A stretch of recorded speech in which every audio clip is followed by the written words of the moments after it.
Hello, everyone. I would kindly ask you to move to the auditorium and sit down. We will begin in 2 minutes.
Hello, everyone.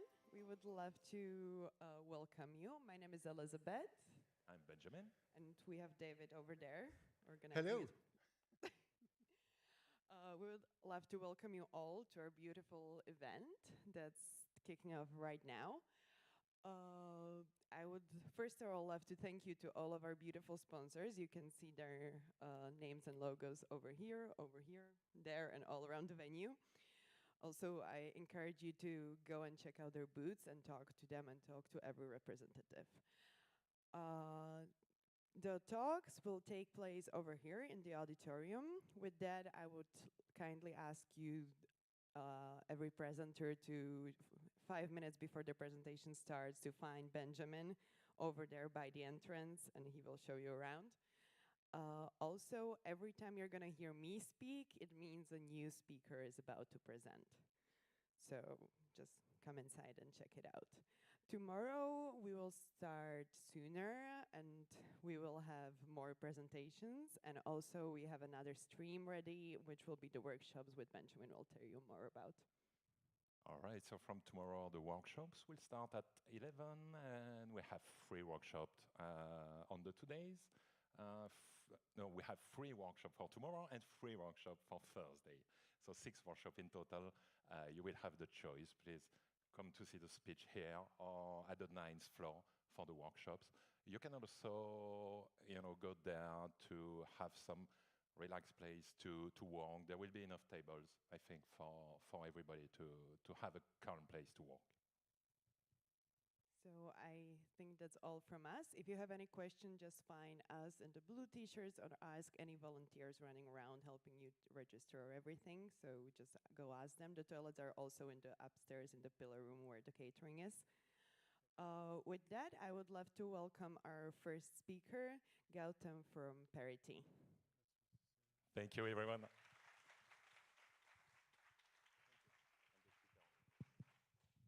Hi, everyone. How are you guys doing today?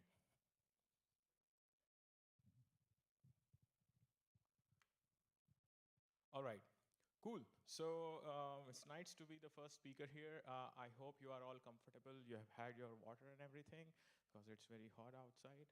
So let's get started. Blockchains that evolve with your business. It's a little bit of, you can say, like oxymoron, like because we know blockchains generally are slow to evolve. And that is what I'm going to talk about today, like why they are slow to evolve, how to make them evolve at a faster stage. With that, quick introduction. So I'm Gautam Dhameja. I work at ParisDOT Technologies as a solutions delivery director, mostly focusing on helping parachain builders build their chains. Now, let's get into it. So, do you know what is similar in these three things that I have on my screen right now? Any guesses? People, time, and climate. So we all want to be the better version of ourselves. So we want to change. People change. Time keeps changing. We all know that. I have 29 minutes left now. 1 minute ago, I had 30 minutes left. And climate, it's 41 degrees outside. So climate is also changing. So things change. But blockchains don't. They are slow with the pace. So that's the problem we are trying to solve here. How can we make blockchains change fast?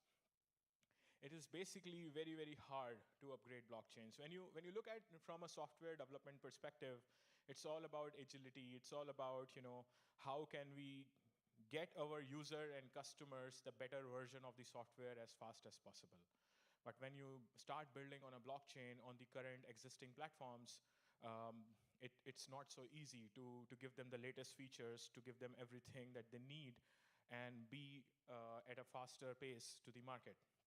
So it's hard to upgrade blockchains. It's hard to give your users the best of time and money and effort when you use existing blockchain solutions.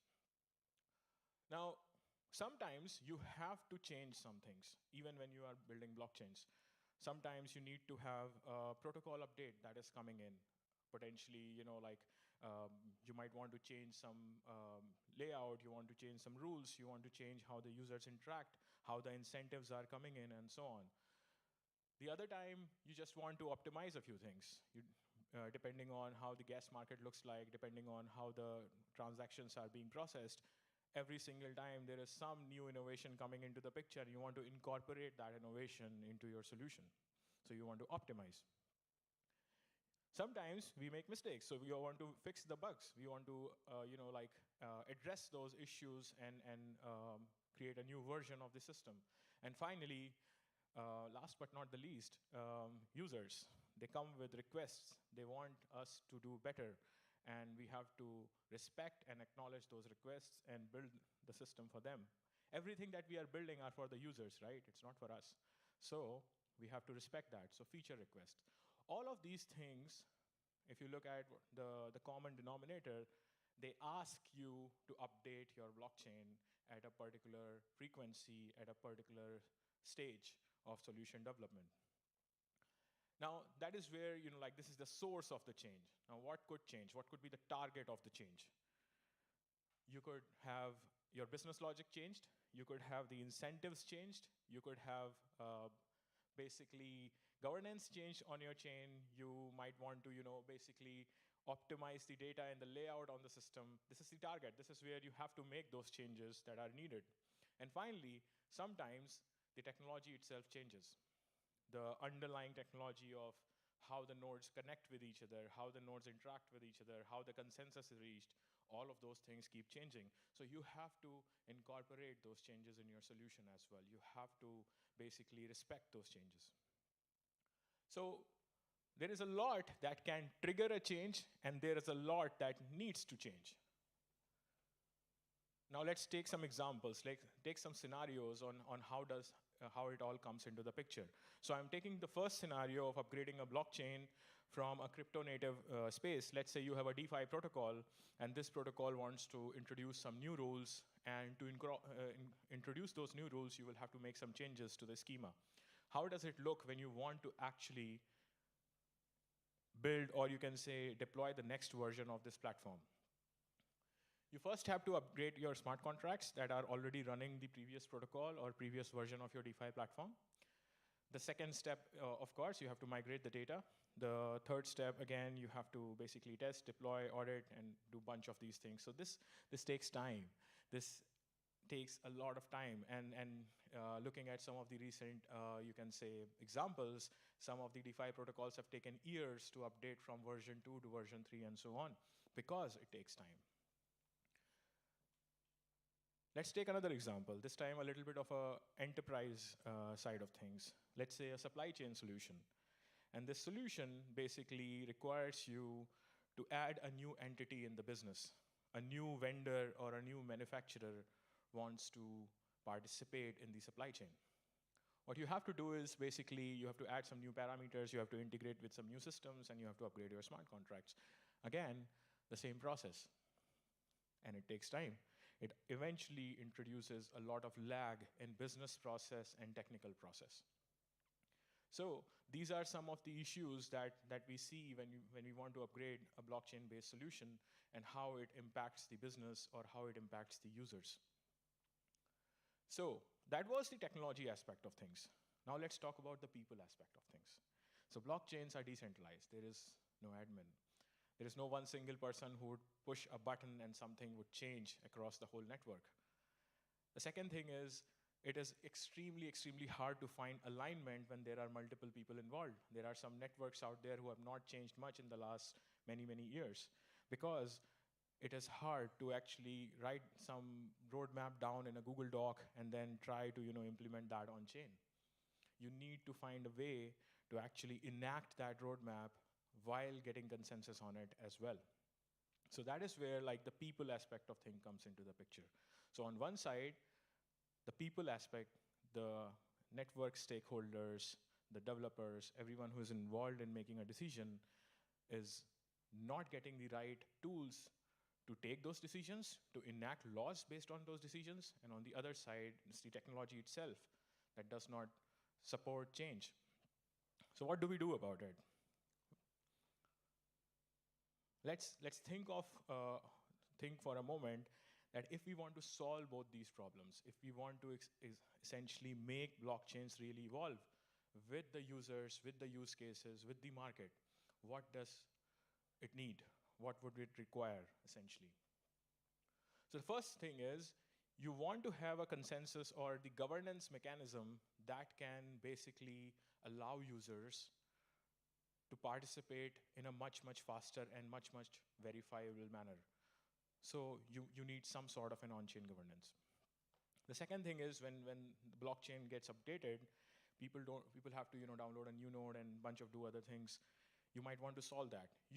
The upgrade of the technology should be so seamless that nobody should have to download the new node, redeploy it, connect to a fork of the chain, and so on. Nothing should be needed. It should be seamless. So you need some way of doing a forkless upgrade. The third thing that you want to do is, you might want to have least impact on your users. When the data gets migrated from one smart contract to the other, when the exchanges have to upgrade their smart contract addresses to connect to the new version of your application, it takes a lot of time, and it creates a lot of disruption on their side. So how do you make that simple? How do you make that seamless? You want some automated storage transitions so that when your chain upgrades, the data automatically is associated with the new version of the chain. And finally, when you are making some change, it should not be like, when you're trying to create a very new version of your system and there is a huge gap between the old version and the new version. It's just not possible to actually continue with the same thought process or continue with the same solution. You will have to, most of the time what you have to do is start from scratch. And that creates even more gap between the time to market and between the user experience. So you need extensibility so that whatever you are building on can be easily extended for building the next version as well. So these I consider as the 4 pillars of evolving blockchains. If you have these, you should not have to worry about making your blockchains as per your users in the least amount of time. So how do we make this possible? Is there a way to do that today? Most of you are from the Polkadot ecosystem. You know that we have Substrate. What Substrate allows is each of these things in a very, very highly optimized manner. Let's take each of those things and look at how Substrate makes it possible, how Substrate supports each of these 4 pillars for evolving blockchains. So the first one is on-chain governance. So there are inbuilt modules, inbuilt palettes. Now we call them palettes. They are available in Substrate to allow all kind of on-chain governance. You can basically go from simple council-based governance to a democracy to basically, scored pool kind of approach where everybody gets a score and so on. And essentially, your users can participate in a governance process that can be easily verifiable. It can be performed on the chain, and the outcome can be enacted on the chain very quickly. So that's the first pillar, on-chain governance, inbuilt in Substrate. The second one, you must have seen this diagram quite a few number of times by now, but the 4-class upgrades part, essentially all of the core, you can say, business logic of a Substrate chain lives inside a WASM blob, and you can simply just update a new WASM blob based on the governance process that you are following. So if you are following a council governance process and you just want to upgrade your chain, if this council agrees, you can literally upgrade this WASM blob, set the new code, and your chain becomes in the new version. Nobody has to download a new node. Nobody has to basically connect to a fork of the chain or anything. It just happens. It's so seamless. So the second version, or the second pillar of evolving blockchains, 4-class upgrades. Again, built in Substrate. Now, this is something interesting, like the automated storage migrations. We generally don't, highlight this too much, but this is something extremely important from user experience perspective. Think of, like the same example that I gave before, the DeFi-related example. This basically, the rules were changing, the data had to be migrated, the schema was changing, and so on, and the users had to migrate their data.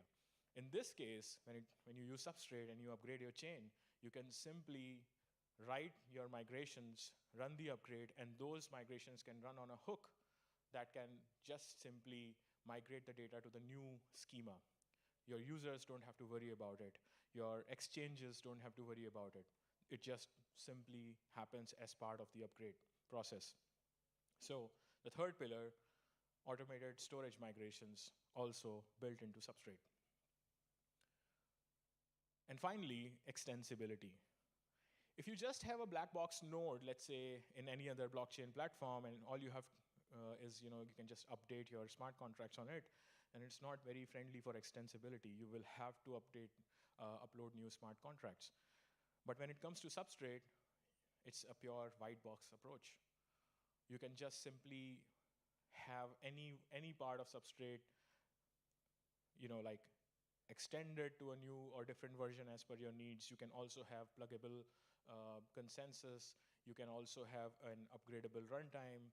You can also, have your own crypto suite out of, based on your requirements and so on. So it's like, you can plug and play pretty much anything into Substrate and it just works.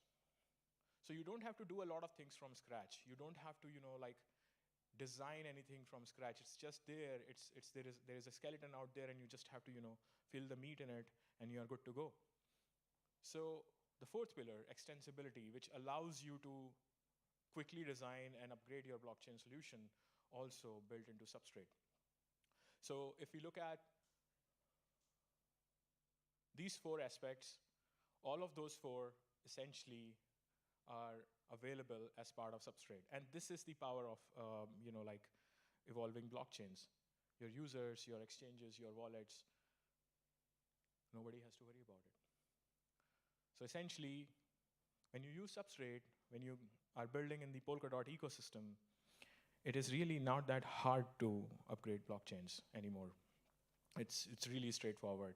If you are following the right governance process, if you are looking at the right ways of upgrading your blockchain, then it's really, really seamless. And it gives you and your users much better experience.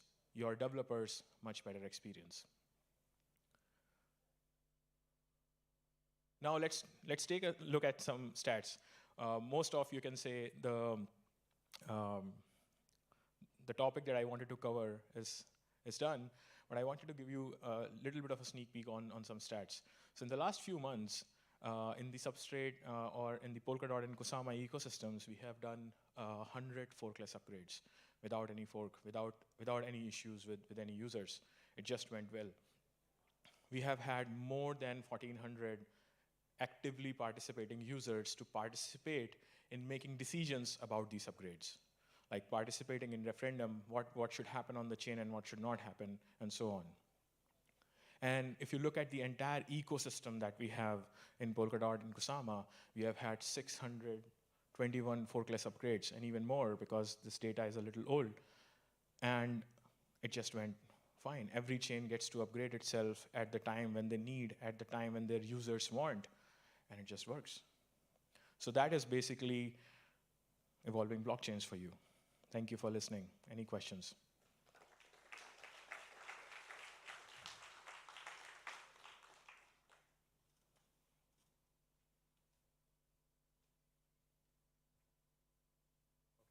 I have one question at the back.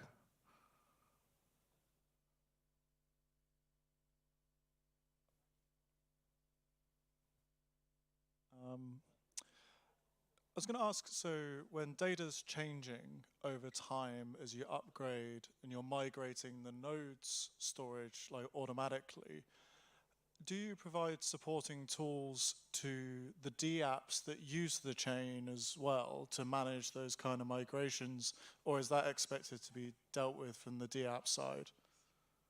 So first of all, there is, you can say, very small impact on the dApp side.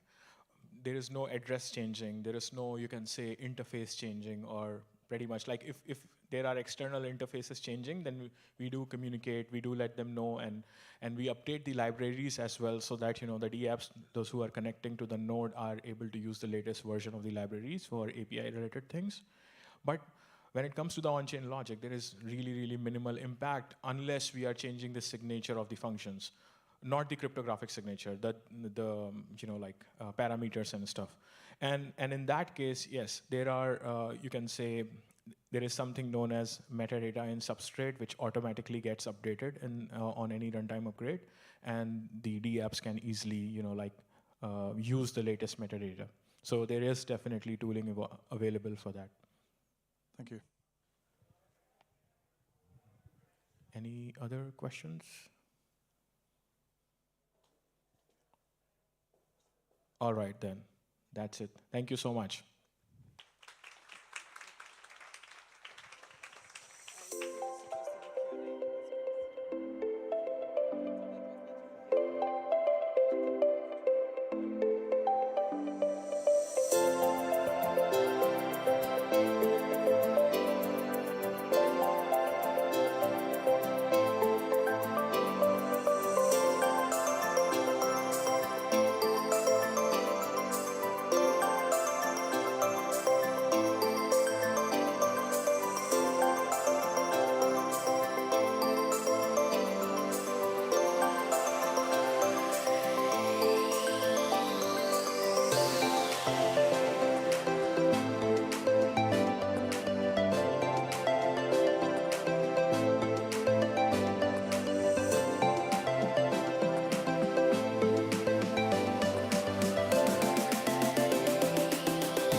everyone, please welcome our next speaker, Lisa from Talent DAO.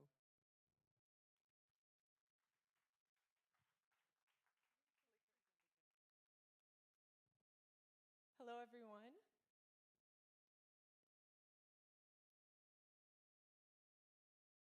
Hopefully you're excited to talk about leadership. That's going to be the focus of our entire time together. And it was just a few weeks ago that I was in New York on a rooftop looking over the city and thinking to myself, this is a really incredible group of people. And it was a group of people from Polkadot, and they were talking to me about what it meant to be a Polkadot maxi or maximalist. And that really, it's unlike any other chain because you can't be an ETH maxi or a Bitcoin maxi. In order to really believe in Polkadot, you have to kind of be pro everyone. And I thought that was so fantastic because it really speaks to the universality of what it means for us to create solutions that connect people in this space. And that aligns very well with the work that I'm going to share with you today, which is leadership. Because leadership is not confined by any group, any chain. It's not situated in just one organization. It applies to everybody. And it also is what's making and breaking a lot of these decentralized autonomous organizations, or DAOs. And so that's why we'll spend some time here. But first, a little bit about myself. My name is Lisa Wocken. I am a DAO researcher and educator in the system, specifically with Talent DAO. And Talent DAO is a group of industrial organizational psychologists that's very meta. We basically are a DAO that focuses on studying and researching the DAO ecosystem in order to help all DAOs thrive. And so I'm so excited to share some of our work with you today to better understand how all of our organizations can advance themselves through a more decentralized form of leadership. So like I said, we're going to be talking a little bit about leadership. I'll share some research, and then of course, I'm pragmatic. We'll talk about actions that you can take in order to ensure that you're cultivating effective leadership within your individual organization. And so when it comes to leadership, we're probably not going to agree on one single definition. And yet there's actually thousands of them that researchers have come up with. And one of the continuous through threads throughout nearly every definition is this central concept of influence. Influence matters. You don't really have leadership without followership. So there's got to be some activity, some process that's happening, and that's really about influence. And we'll talk a little bit more about that second part of in an evolving context in a little bit, but let's just ground on the fact that there is a common thread throughout the many definitions that exist in the place. And so when we look at this concept of leadership, what we know is important is that it actually really does matter to people's experience of their entire life. And when we envision Web3 holding this promise of the future of what work could be, of what work has the potential to be, the promise, what we know from traditional organizations is that the role of somebody that you view as leading you really has an impact on how you experience your life and your work. And so these first couple of stats here from Gallup data and research tells us that 70% of an employee's engagement, that variability depends on their direct relationship with their leader. Furthermore, I tell people, if you're a leader of somebody in a traditional context, you are the dinner conversation at times. And that's a big and important responsibility that hopefully you take seriously. And yet, at the same time, should it really be one person that has so much on their shoulders? We often talk about the burden of being a manager, of being that stopgap even in the process flow of information. So when we look at the decentralized world of work, what's amazing about this is we make a shift from more individual responsibility to more of that shared responsibility focus. And so also we know that people are 2.6 times more likely to leave their organization if they're perpetually disengaged. And so if the engagement depends on that relationship with the leader, and if you are disengaged, you're more likely to leave, what helps you stay? And IBM did a study that shows that there's a 42% increase when people receive development that they believe is helpful to their work. And so we know developing people matters, and we know those relationships that they have at work also really matter. Hopefully the organization you're part of, you want to have healthy relationships, you want to see people not leave unless you really believe it's the better fit for them, and that you'd like to have mechanisms to retain the talent that you really believe is contributing well. And so that's really what we want to break down and focus on, is how do we accomplish that in our organizations? We know it matters. And so researchers also know this matters and have been spending a lot of time thinking about it.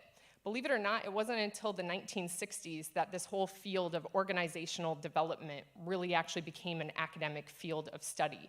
So there's not that many years of us really focusing on how all this plays out in an organizational context.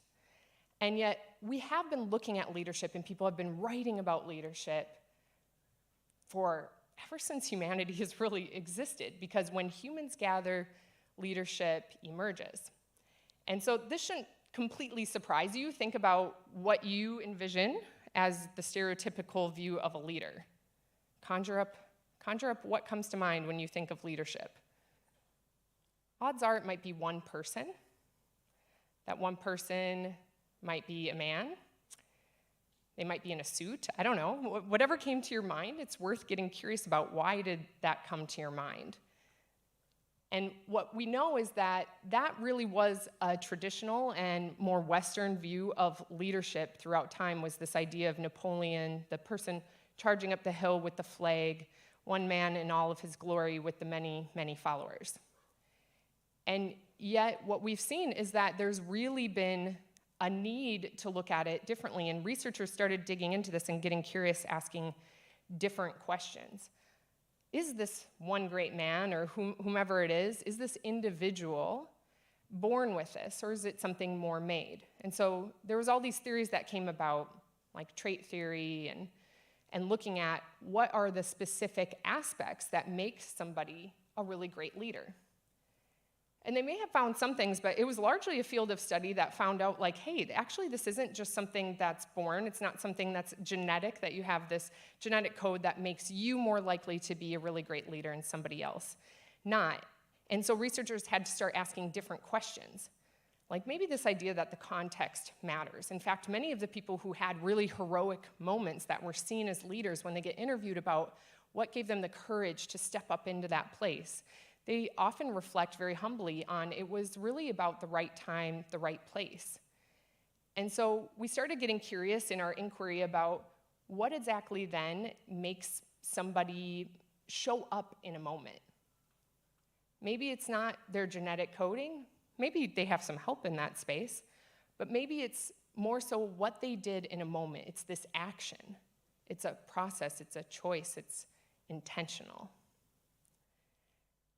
And that became this really new open area where leadership development started coming into play, where people started realizing we can cultivate this, we can develop this, we can focus on it, and actually see better outcomes.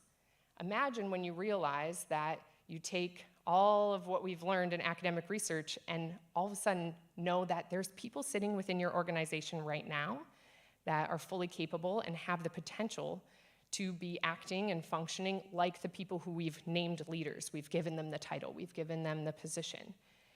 And that's actually something that we can train and develop and cultivate. Amazing. There's this whole body of work on growth mindset, this idea that you might not be there just yet.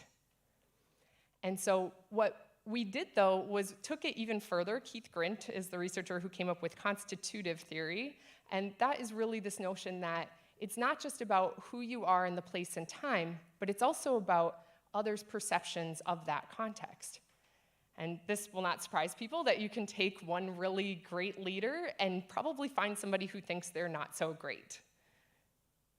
We know leaders themselves often tend to think they're pretty great. There's good research that shows that there's even a book, You're Rosier at the Top, or It's Rosier at the Top, where we have a tendency to think we're doing pretty well and others might not see us that way. But it also goes in the reverse. Some people who don't see themselves as leaders might be named that most influential person in your organization.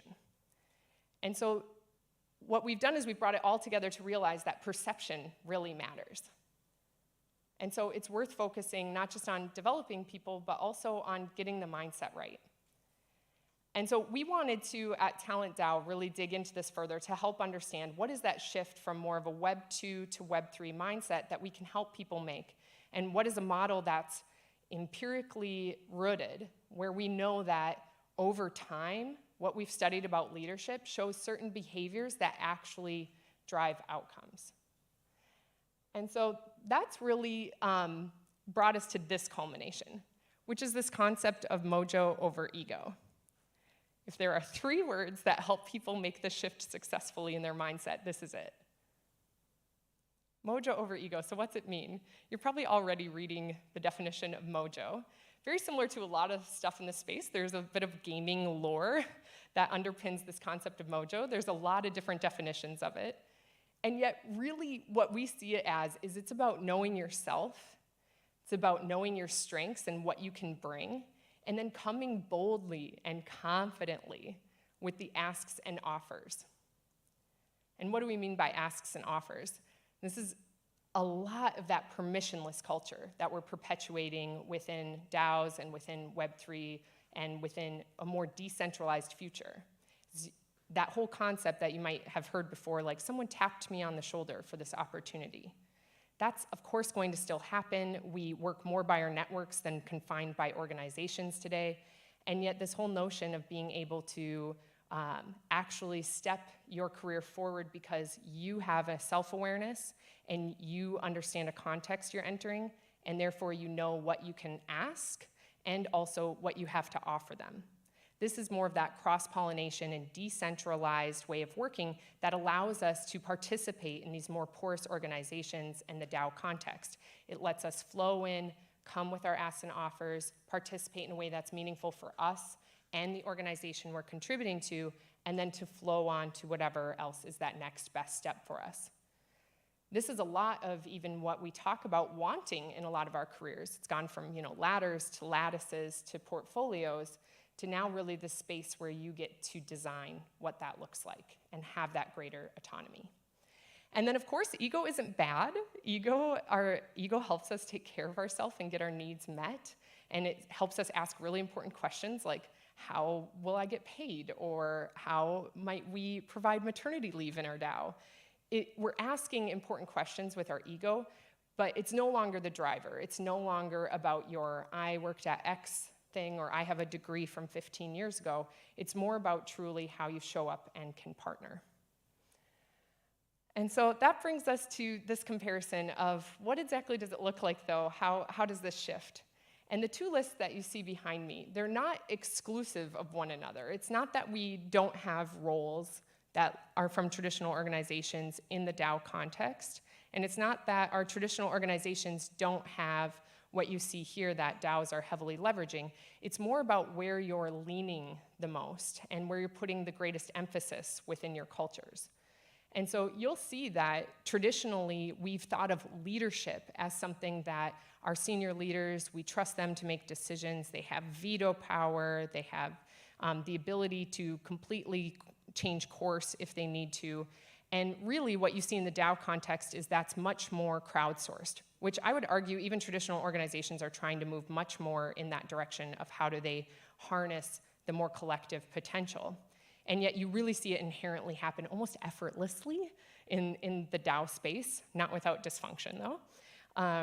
And so that then brings us to some of these other roles. You still have those operational managers that help get the day-to-day work done. We know in the DAO space, our community managers absolutely play this role. And then also individual contributors that are really the producers for your organization. So we still have those, but we also have these other ways of approaching that is more decentralized, that is more collectively generated. And it's also something that I challenge people to do, is think about if your core team and founders left your organization, would your culture remain intact? And if they left, how would you view leadership over that organization if it got replaced with new people coming in? And this is really what we're hoping to do, is to cultivate organizations that have strong, effective leadership, regardless of the who being in the spot, because the system allows for it to function well. And so I'll share with you just 3 examples of how people are approaching developing leaders and that mindset shift in the Web3 space that I think are effective examples. The first of which comes from Kernel. It's a Gitcoin program that's almost like an accelerator.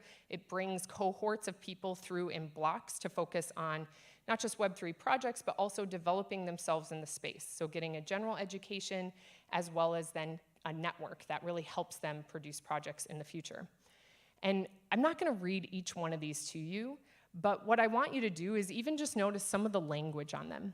Like if you take number 1, at the end, it's coming to know and embody how little any one person can know in isolation. The language here is one of humility, but not in the sense of just being humble and being a servant leader, but also acknowledging the technological innovation and advancement that's taking place that really moves light years beyond what any one, great man theory of a leader possibly could actually effectively lead through. And so what you see is we start shifting the mindset, then move toward the skill set, then move toward the tool set. But if you don't have the mindset shift happening in your organization, you're going to constantly experience that resistance within your community of when you try to do certain processes. So it's important to have a precedent there of how the mindset needs to shift. This is from Cabin DAO, and this I think is a really great articulation of getting a little bit beyond the mindset into the skill set. I love Cabin DAO for their culture creation. I think they do a phenomenal job setting culture as a decentralized autonomous organization. And not only that, but they do a great job of actually setting goals, having really tangible things and tasks that people can accomplish and participate in.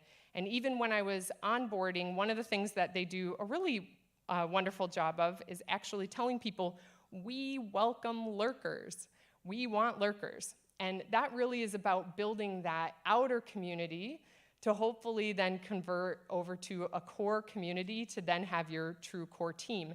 And yet you're not trying to necessarily have everybody move from lurker to contributor, but really about bringing in the diversity and the different ideas and letting people know that this is a psychologically safe space where we accept anyone, whether they're part of the core team or not, which some DAOs it can feel exclusionary of how do I even break into this? It's got such a strong culture in the core team. So the question really is more about what does your DAO or what does your organization need in order to thrive? And then this last example here is an e-commerce company that I started up actually prior to knowing about DAOs called Bolster Leadership. And really it takes leadership development experiences and puts them in beautiful tactile boxes to help people disconnect from their digital world, but still receive great leadership development. But the distinction here is that at the end you get an NFT for proof of completion or proof of participation, depending on which product you choose. And this becomes really important when we talk about credentialing. So as you develop yourself, as you develop the people in your organization, how are you helping them also make that transferable? We have mechanisms for that in more traditional organizational contexts, but this is really a challenge for us in the more decentralized world of work. And I know a lot of amazing people are working on how do we look at digital identity and how do we look at credentialing, but the idea is that if you are developing your people, how do you help denote that so it becomes a benefit to them beyond just your specific organization and DAO, but really to them as a career, because we know this is a great benefit to be offering people. And so the bottom line of all those examples is really that leadership can be developed, and not just individually, but collectively. And that brings us to the research that Talent DAO did that I'll be sharing with you. And the reason Talent DAO, I think, is an amazing group of individuals is because we have some very deep-seated expertise.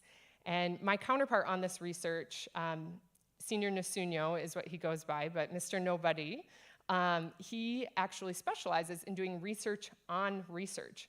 So over the last 6+ months, what we've done is we've culled through 40 different systematic reviews and meta-analyses, which represent 5,400 primary studies. And we didn't just look at leadership, we specifically looked at collective, distributed, and shared leadership, which we believe are ripe for having implications for the decentralized world of work. Not just that, but we knew we wanted it to be something that we formulated into a model that people could use that was anchored on behaviors that really drive desired outcomes in this space. And so these studies represent multiple different industries and hundreds of thousands of participants, so we have high confidence that they are generalizable over into the DAO ecosystem. Not only that, but the phase 2 of this body of work that's underway right now is I'm leading a research group with researchers from all across the world to interview DAO founders and DAO leaders in order to get the very specific internal insight from the ecosystem on how we do this well and what leadership looks like. And so you'll see here, we came up with a definition. Definitions, again, they're not necessarily to be agreed upon. What they are is to give people a grounding to help build out further research and further work. And so this is what we really see leadership as when it comes to the future of leadership. It's not a position, it's not a person, it's really more of a dynamic and emergent process. And it's something that each person within your DAO or your organization can participate in when the moment calls for it. And so that has led to the creation of this model. And this is an additional draft version of the model, again, that will be combined with very specific internal insights from the ecosystem itself. And yet, this is something we believe really is highly research-based. For me, as somebody who's worked as a practitioner, and my whole entire history is in corporate contexts, large corporate contexts, doing 15 years of enterprise-wide leadership development work. So as a practitioner, I get so excited to have something that I know is so well based in research. And then also my academic research, I have my PhD in organizational leadership. This, I can tell you, doesn't look drastically different than a lot of leadership models that you've maybe seen, but what makes it distinct is how great and high quality the research is that it's based upon. And so what you'll see here, and I ask you to think about in your organization, how does this matter for you? You know, what are the areas where you feel like you're performing strong or your core team or group is, and what are the areas that maybe need a little more love? And you can see here the first one is people, that you need to move people forward. If there's a behavior around this, I tell people it's appreciation. We've seen a lot of people leave the workforce over the last few years or change their jobs. And a lot of it, often they map back to appreciation, that's the reason people left. It wasn't the pay, it wasn't the benefits, it was the person they reported into, and it was a lack of appreciation for what they contributed. Then there's task. This is so very important. It's about getting things done. And how many of you work in DAOs? Can I just see the people in the room really quick? Show of hands. Okay, so we've got a few people here. And what I can tell you is from a task standpoint, if you want to have strong leadership in a more decentralized organization, and this isn't just for DAOs either, you need somebody who's saying things 7 times, 7 different ways if it matters. And that's that strong note of clarification. So you need the appreciation of your team, you need the clarification of what needs to be done and what's important. And then this last part of the change leadership, it's that ability to envision but also incept. We're at this beautiful juncture where we can start visualizing new futures that were not available to us before, and they're actually becoming possible. That's so exciting, and I think it's something that we need to be able to still lean into, especially in a bear market, is to keep the imagination really strong. And people really look to leaders in the space to help them articulate where we're not yet, but where we have the potential to get to. And so there's appreciation, clarification, and imagination are some of the areas that you want to be ensuring that you're strong at within your own organization. But there's also that component in the center of self-awareness, and it's so important to develop yourself in this space to continue learning. That's why many of you are here, and that's why hopefully many of you will do many things throughout this week to connect with new people and to bring in diverse inputs to challenge your own way of thinking. But it can't just be about action, it's also about that reflection of what does this mean for me? What does this mean for the work that I'm hoping to accomplish? And so you can see the details of this are spelled out on a mere article called DAO Leadership, Building on the Shoulders of Giants, if it's of interest to you. It is a long essay of 30 pages that consists of the too long didn't read of almost every leadership theory you can think about, but how it applies to current day context. And so here's really the action part of it that I want you to be considering. There are 3 questions that we know that if you can answer yes to these strongly, that you are cultivating the fertile soil for shared leadership to emerge. But we also know if you're missing any one of these three, the odds of shared leadership emerging in your organization are not likely. And maybe you want that, but most people are trying to really harness the shared leadership in their organization because that leads to the best business, economic, and personal outcomes for people. And so what you'll see here is you need to have a shared purpose. I know where we're going and how to get there. You need to have social support. Even think right now, who in your organization would lend you a hand if you were in need? Who's that person? Hopefully you all thought of multiple people. And then this last one of voice. The fact that I have a voice that matters. I can influence team and future direction. These are the three we're hoping you can say yes to, and we know through the past 25 years of recent research on shared, collective, and distributed leadership that if you can say yes to these things, you're highly more likely to experience shared leadership emerging in your organization. With that being said, I just want to peel it back. There's a lot here, but really it's about this idea of mojo over ego.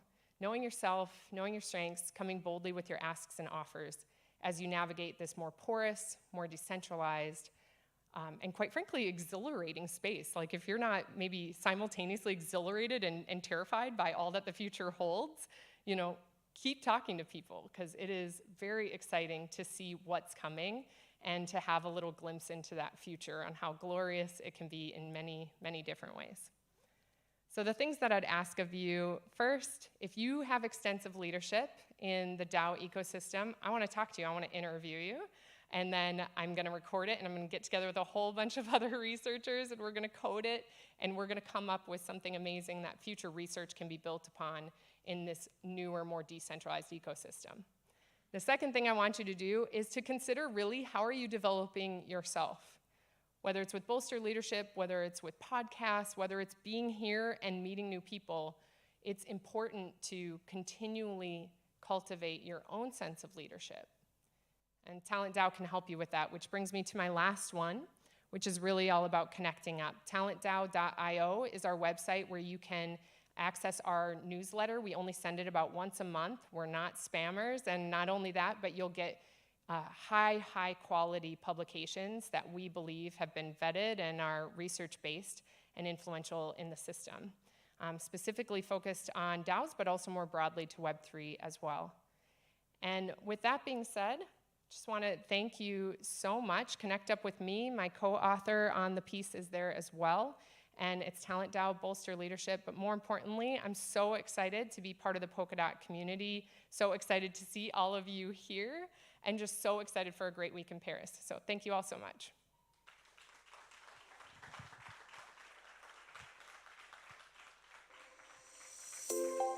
And I don't know if we have time for any questions.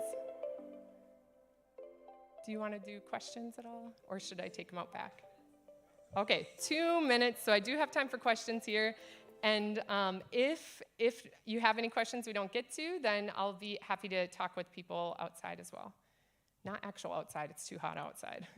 Yeah. Do we have a mic we can get him? All right, here it comes. Thank you very much. Thank you for the awesome presentation. That was very cool. I was wondering if you see NFTs having any influence already or to come with regard to how DAO operates and the ability to coordinate their activities successfully. Yes, great question. So have I already seen anything that's really impacting DAOs and their ability to coordinate? And one of the things that I would share is, first off, when we talk about DAOs, we're really talking about any kind of business. It's all these brand new models. And so one of the best things that is happening in DAOs is governance experimentation. And I think, you know, if I were to take us back 9 months, probably one of the biggest aches in the industry of DAOs was onboarding and governance. And governance is still a pain point, but there's a lot more experimentation happening there. Onboarding still a pain point, but there's a lot more resources available. But what we know is that One of the best things you can do is really make sure that you're valuing your community manager. That's actually making a huge difference to how culture is built. It's one of the few positions that people don't regret paying well for. It's really creating community and it's bringing people in. So that's one thing that's working, but Yearn Finance just published their Governance 2.0, and I think that's it's a complex model, but I think it's a great model of how you can do a very complex organization with multiple functions, but still have clear delineation of roles and responsibilities and how the organization functions. And so for me, what I get excited about is DAOs have the ability to program their rules and program how they do stuff and have code really at the center. But what I argue is that people aren't at the periphery. Like, people are still at the center of organizations. They still make a huge difference. You look at any of these more decentralized DAOs and people are still having a massive influence. So I think also putting to bed the fact that we're not ever gonna have these organizations that aren't impacted by people helps people go, oh, okay, then we still need to cultivate that human aspect and make sure that we're doing that well. Does that answer your question? All right, great. Any other questions? Oh, that's time. That's time. Yep. All right, thank you so much. If you have any other questions, I'll be out back, but thanks again.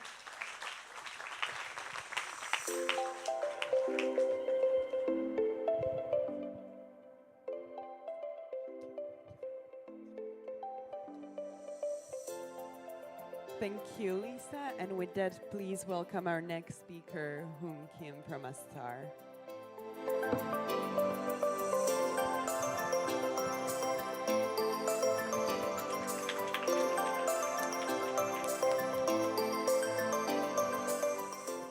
Hello, everyone. A very nice day, a very hot day, actually. I'm melting from the inside right now. Thank God for the ACs here. So yeah, today I'm going to be talking about what does it mean to be decentralization. So for today's topic, I'm actually not going to be talking about the project that I'm working on, which is Astar Network.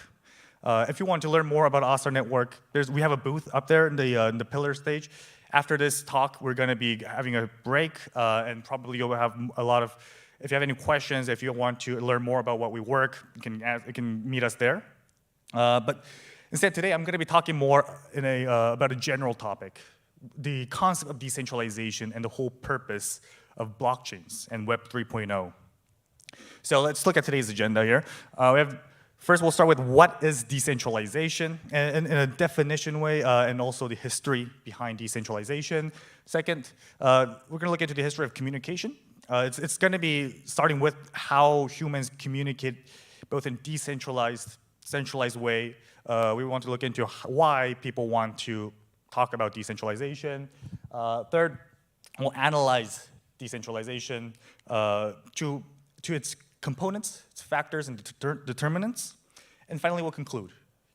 So, a little bit about me. My name is Hoon Kim. I am the CTO of Astar Network. I was born in South Korea, currently living in Munich, Germany. I have quite a few years experienced in the .comm ecosystem from a developer perspective. I've been doing Bitcoin for a very while back, although I've never really had a lot of Bitcoins. If I did, probably I wouldn't be here by now. I was more interested in the development side of it. I also love making games. I love anime. I love manga, so many great stuff, which means I am qualified to talk about this topic. So let's move on. So yeah, first, what is decentralization? If you look at the textbook definition of decentralization, it's defined by Webster. It defines it like this. Decentralization is the process by which the activities of an organization, particularly those regarding planning and decision-making, are distributed and delegated. So it's basically saying, like, instead of having a central authority handling everything, you delegate certain tasks to certain entities, groups, or systems. But what's the history behind decentralization? What's quite interesting, because the way how the philosophy of decentralization came about came with the Age of Enlightenment. It started out, it shares the same history behind the term centralization. And of course, with Age of Enlightenment, we know it's what really made people think about decentralization and centralization was through the French Revolution, which I think it's quite interesting to talk about this considering where we are right now. Yeah, and I don't have to explain what the French Revolution is to you guys here, but just in a nutshell, we had the First Estate, Second Estate, Third Estate. Guys need money, they're pretty horrible at governing. They increase more taxes to get more money to pay back. It was a shit show, basically. And people were mad. Now they rebel. But what's interesting here is, so the guy, Alexis, and I will not pronounce his last name, sorry, he quotes that the French Revolution began with a push towards decentralization, but it ultimately became, in the end, an extension of centralization. So this is sort of how we perceive the history of decentralization. It started after when the French Revolution was over. Why is he saying this? Because after the French Revolution, we didn't really change the structure as a whole. We sort of changed titles. Now we don't have the nobles, we don't have clergy. It had the same structure in a sense that we still have people on the top, people on the bottom. Still people who are working, paying taxes, and people who are using those taxes to do something else. But with the revolution, who wears which hat has changed. So in a sense, it didn't really had a fundamental effect on it. And this is also reflected by the next person. His name is Maurice Bloch. This was a quote from a journal, an article that was titled Decentralization. And I'm not joking, a guy named Bloch wrote about decentralization. I cannot make this shit up. So to quote him, decentralization was affected in France, but the guardianship remains as before. For instead of the minister, it was the prefect who rendered decisions. So now with decentralization, in this context, it means that it's a system where you are delegating certain tasks to someone. So if we look at it in more broad sense, what we talk about decentralization, how we mention in the blockchain space versus how we see it in action is quite interesting because it's like how international politics works. We have different countries with their own sovereign nation, sovereign laws. We also have different prefectures with their governors and their laws. So instead of having a central figure just determining the fate for everyone, it is more distributed and decentralized. So it's, and both figures are putting the word decentralization in sort of a way where it's not really necessarily positive. But why do we still care about decentralization now? Why are we here? Because the whole point of Web 3.0 is that it's decentralization, it's decentralized, no point of failures. We no longer have to rely on the centralized centralized systems. Why do people want that? So what does decentralized mean first? It means liberty, autonomy, mobility, a little bit of anarchy there. Also it means diversity, and of course very messy. Because it's really hard to govern stuff when there's so many different people with power. How can we really balance that? But that also means that it's diverse in its opinions. And most importantly, it represents liberty. And that's why people want decentralization. In the modern world, our current politics is, I wouldn't say the best, but it's still relatively decentralized compared to how it was like a couple of hundreds of years ago. But why are we talking about decentralization now? What do we want to decentralize? Is it the government? Is it the service? To explain that, well, first let's look into like how we should define the new way of looking at decentralization. So the degree of decentralization is closely related to the power of control that one has despite external forces, meaning that if there is an external force who is affecting your decisions, do you still have autonomy over it? And of course, that also means ownership of something. Do you really own something? That is a huge component of decentralization. So how do we want to apply this concept, these components, into what we're seeing right now in this world? Now, a lot of ways you can apply these logic, which one would be economy. So decentralized economy is when people own, well, what they own, the economic, monetary value, whatever. Okay, do you really own something? Right now, if you put your money in the bank, do you really own that, or does a bank own that? And it's a bit of a tricky question, because if there is a government guarantee, then technically speaking, you do own that in a more soft way, not in a verifiable way. But you can see, like, that's also why people are interested in blockchain. Specifically, Bitcoin was sort of made to liberate that concept. Another thing is administration. So decentralized administration, as in, do you really have power to voice your thoughts? If you have a good idea, will your idea actually be accepted, or will it be ignored just because of where you are from, or just because of any other factors that are outside of what you're trying to preach? And last, of course, communication. If you want to communicate with something, an organization, entity, long-distance communication, does it go through something? Does it go through censorship? Do you have the power to really say what you want to say? These are all factors of decentralization that we are trying to achieve in the modern age. So now I'm going to talk into the history of communication, specifically why we want decentralization in communication, but also this chapter will definitely deal with every other aspects of decentralization that I mentioned before. So first, history of the internet. Probably you guys know a lot. We've been living in it for a while now. It was invented by Tim Berners-Lee, and the point of an internet was that it's connecting everyone without having to go through this pesky bureaucracy. It's not back in the old days when you wanted to send in mail, a physical mail, you had to go through a post office, which is set up by the government. So whatever you send there essentially goes through the government. And when you wanted to go somewhere or talk somewhere or express your thoughts, you always had these middlemen. There's always this process of authentication that you have to go through by a trusted third party. And say if you have a great opinion about something, anything, if you wanted to publish that in a news article back in the days, you had to first, be a journalist or be part of a news organization, or you have to know a journalist friend, and they have to accept that, write that under paper, and then the editor has to say yes. And there's like so many steps it takes for you to voice your opinions out in the world. But with the internet, it really solves a lot of those problems by allowing us to directly connect to other people. And another great thing about internet is that anyone can set up their own servers as long as you know how to do it. You can always connect with other people, regardless of where you are in the world, as long as you have those the physical cables connected here.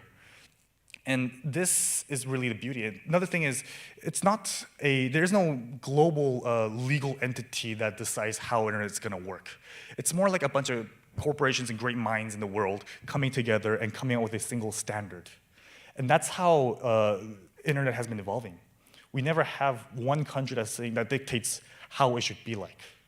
Although I say that, but but my next slide will probably contradict that a little bit, because there is definitely a single government that does sort of, let's say censor stuff that happens in the internet. And that's why now the internet is starting to see its peak in terms of what we already have in our infrastructure and our communication method.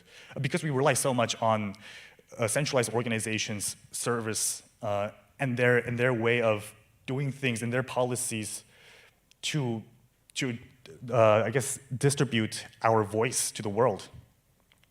So first problem is the surveillance and censorship.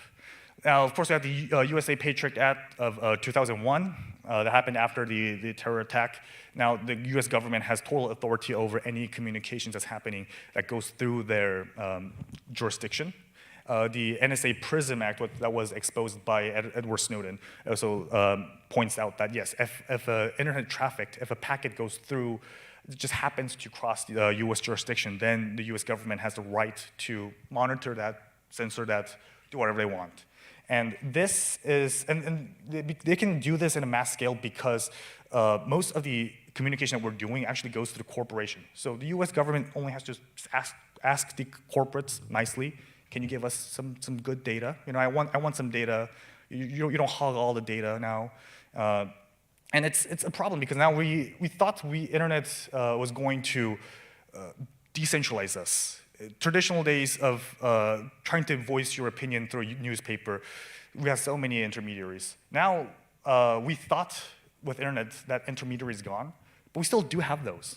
if you want to write a tweet, it technically goes through a Twitter server, and if you make a video on YouTube, that also goes through YouTube's content moderation. And there are so many intermediaries involved in it. The only difference is that back in the old days, it took like weeks, months, if not years. Now it takes like a couple of minutes to finish that. But the intermediary still stays because we rely on those corporations. And it's also the next point here. Content ownership is also a huge problem. So when it comes to Web 2, or I guess centralized organizations in general, like they have the right to share any user data that they collect.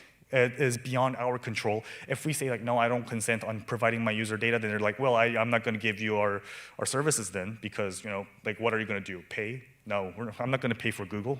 So that's horrible. I'd rather just sell my personal data, right? That's a huge problem here because we don't really know what is going on in the back at all. There's no way, it's all in a black box. So it's very scary if you think about it. And another thing is, in a centralized platform, whatever content that you upload, the corporation has a right to change this. In a Web 1 world, it was all read-only websites. If you have a good server in your basement, you can set up your own website, anyone can connect to it. Also, anyone can hack that as well. It's also a problem. But it was really difficult to make your own services. So that's why we would delegate those hosting services to a third-party company. And now, we are not only delegating the third-party, in the Web 2 world, we're not just delegating servers, but we're also delegating the right to your content. Because now it's so easy to make and post your content. Back in the old days, you couldn't do that. You had to make your own website just to publish a video. There wasn't really a way to upload your video, and that would be shared by millions. Now we do, thanks to the corporations, right? But that also means they are the one who owns all those information and your creative rights. Yeah, and they're also driven by profit.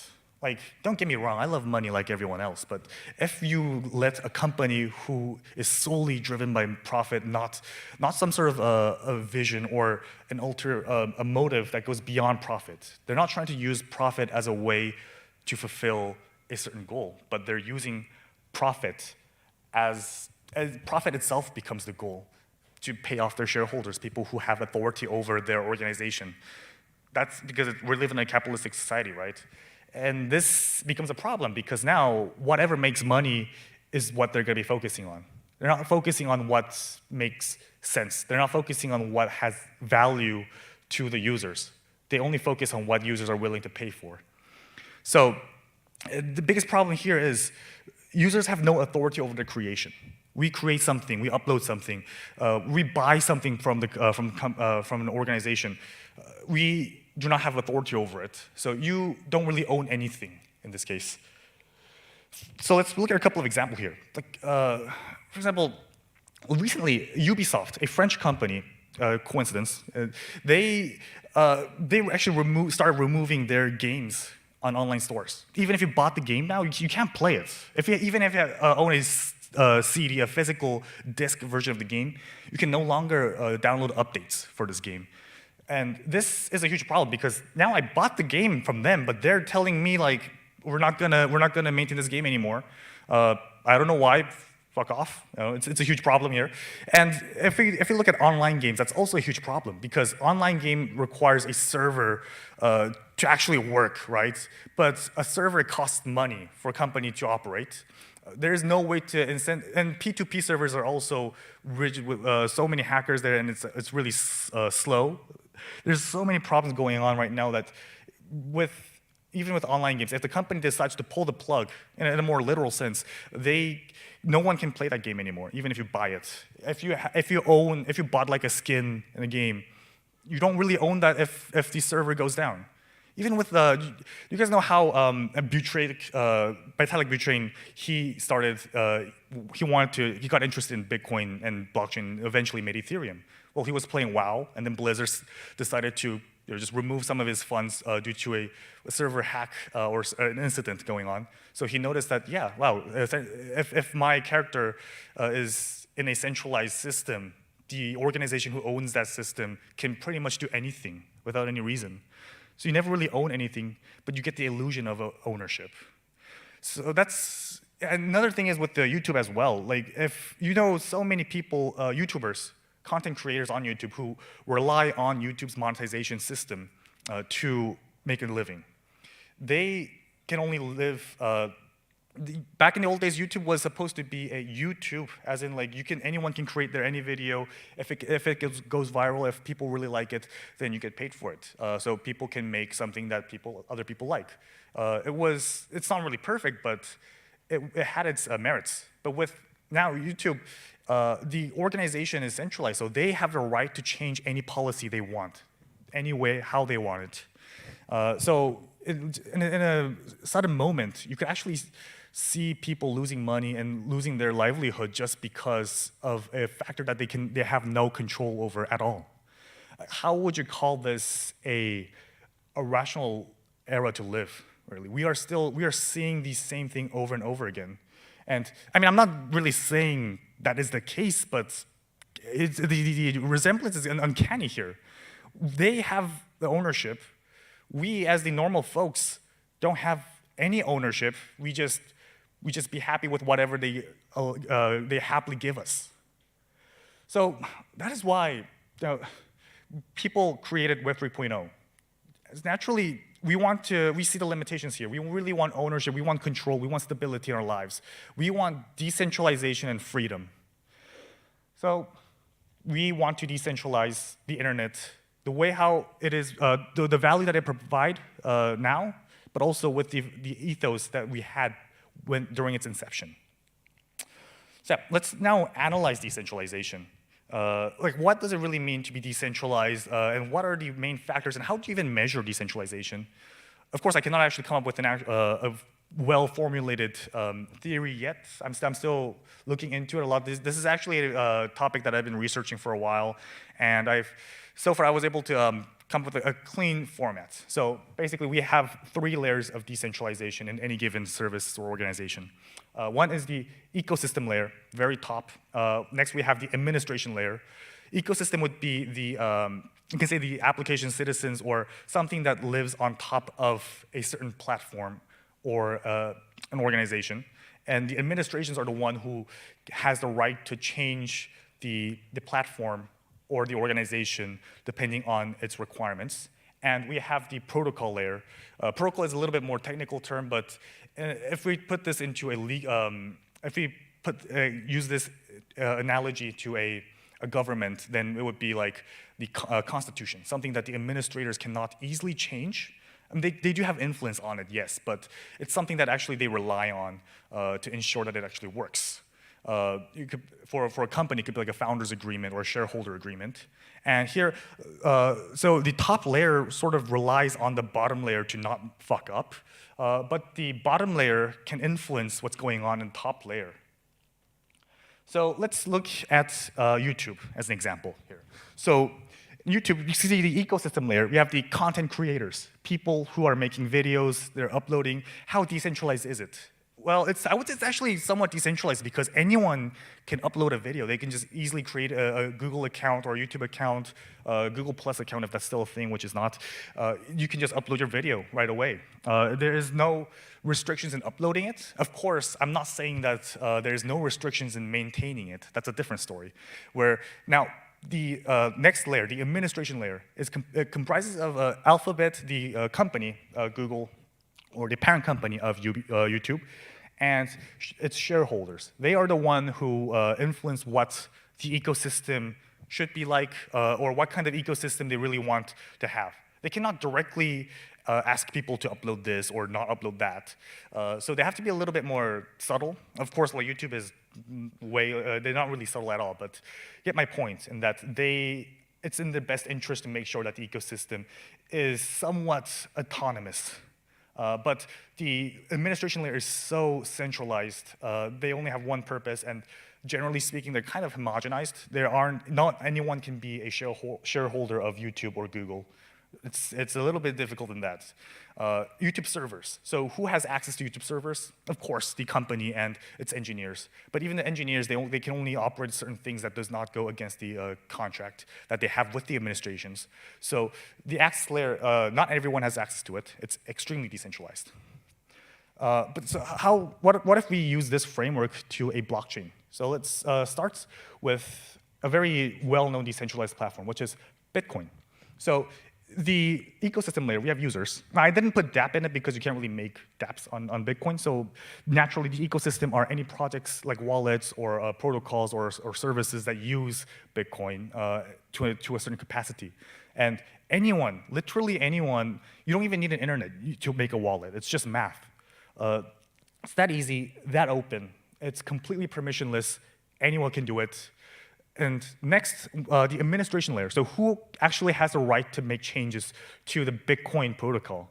It's consensus layer. It's the way how it conducts things. Well, we have the Bitcoin Improvement Proposals, or BIP, and anyone with a great idea can submit a BIP to the Bitcoin organization or its repository or any other method. And if it's something that the community agrees on and says that, yes, we really have to implement this improvement to our protocol, then it gets accepted. It is not determined by who you are. There's no restrictions in terms of like what you need in order to get your voice heard. Anyone with an idea can raise their voice.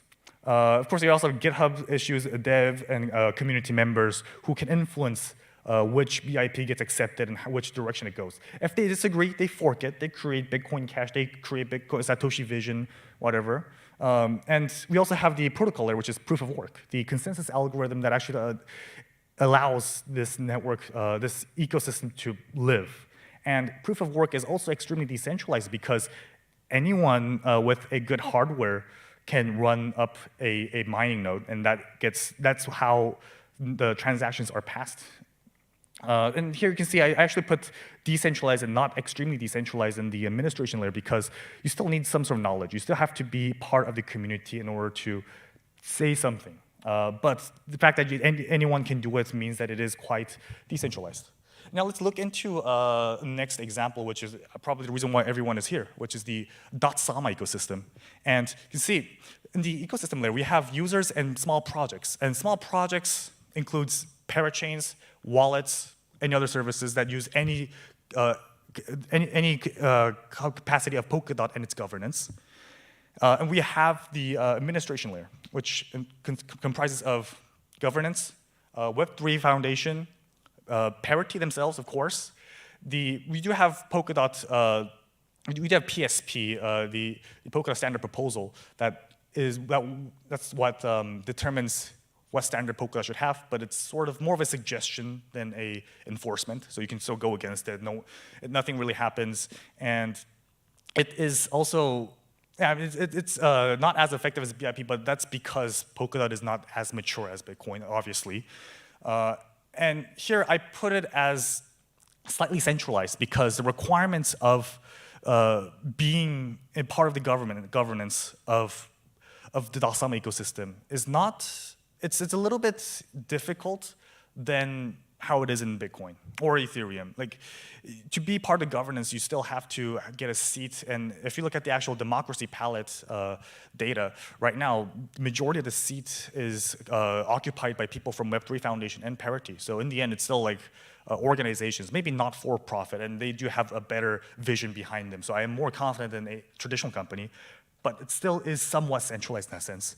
And when it comes to the protocol layer, nominated proof of stake, it's unlike proof of work where if you have good hardware, anyone can start up a node. In case of the Dasama ecosystem, specifically the relay chain nodes, validator nodes, you still need to stake some amount. You have to, there's a barrier to entry. Not anyone can just easily do it, although it is somewhat permissionless compared to the extremely centralized services. So really, it's not really in a negative sense. It's more like you do have certain requirements that you have to fulfill, which is not as easy as it would be. But one thing I want to emphasize here is that by looking at three examples, you'll notice that decentralization is not in like a binary state. It's not just you are fully decentralized or you're fully centralized. It's more in a spectrum. You could be partially decentralized, you could be partially centralized. And if you're looking at Dasama ecosystem, it is partially centralized in certain aspects, decentralized in certain aspects, somewhat decentralized in certain aspects. I'm not trying to say this as a bad thing because my next point here is Well, I guess I'll explain why it's a bad thing. Yeah, challenges. Right now, the governance participation is not that high. So even if we do have like great proposals, it's mostly like the same people over and over voting, and people are not interested too much in this too. It's a pretty boring topic. If you go to Polka assembly, you're only looking at the transactions that's going to be executed, so the context is also kind of blurry. You don't see some interesting governance, like should we attack Solana or something like that? No. I mean, of course, that would be horrible, but we don't really see those kind of engaging moments. We don't really move as a community in a sense that we are together. It's more like, it's more the typical stuff, because it's still in its early stage and we don't see a lot of people coming in as much as we would with any other protocols. And it's no stakes really. Like if you lose, as an average user, most likely you would only care about the token price, or maybe you would only care about a specific parachain. And it's hard to expect your average users to understand both parachains and relay chains. As I say, like, it's still early stage, so it's bound to happen. At some point, we could get fully decentralized, and everyone is really working hard on this. Now, I'll skip this part since I don't have a lot of time, but there are some other unsolved problems, like should we literally let anyone inside the network? Yes, no, so many different questions. Certain services, like we have to have a way to verify identity. Some might say like no identity is the whole point of decentralization. But as I said, it's a spectrum. If it makes sense for you, you go for that. If it doesn't make sense, you don't go for that. How can we trust the roadmap of a project? If a project presents these roadmaps, like we still have to make sure that they're going to deliver on that, but there is no metric, there's no verifiable way to guarantee that. And how can we trust the code if we cannot read the code? Worst case scenario, you could see like this, where the users are also being extracted by the DAO founders and whales. Hopefully, it doesn't go like that. But everyone with great minds are trying to look into this issue. Everyone acknowledges that this issue is a thing. So we can see a bright future. So my conclusion is, it's not really decentralization does not refer to putting everything in the blockchain, okay? It's not something like go for everything. We're not going to maximize one thing, because that would also be a form of centralization, wouldn't you say? We want diversity here. So it's really about making people acknowledge what is ownership, what do they actually own, what are they losing out by not looking into what we have right now. The whole point of Web 3.0 is to liberate people from their minds. Thank you. Hoon, it's David. Do you want to take some question or not, Hoon? Hoon, do you want to take some question or not? Yeah. Sure. Yeah. If there's any questions, I could answer that right now. 5 minutes, right? Yeah. But do you have question? Nope. That's the first one. Mm.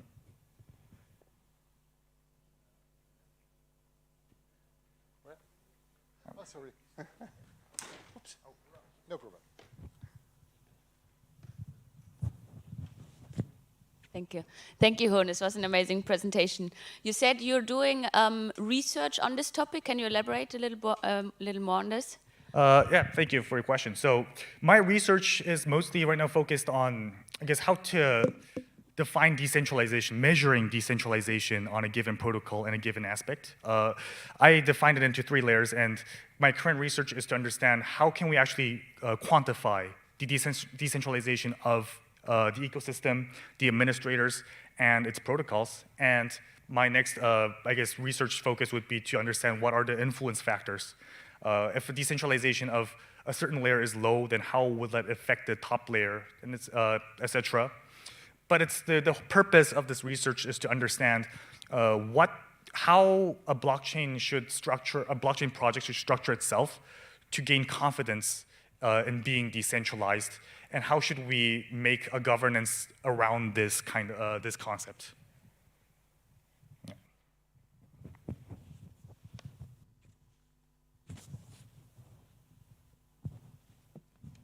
No more question?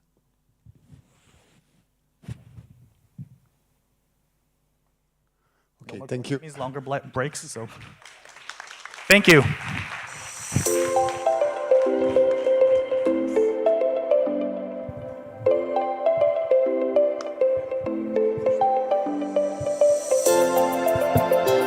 Thank you, everyone. everyone. We're heading into half an hour break, so let's reconvene here at 4:15.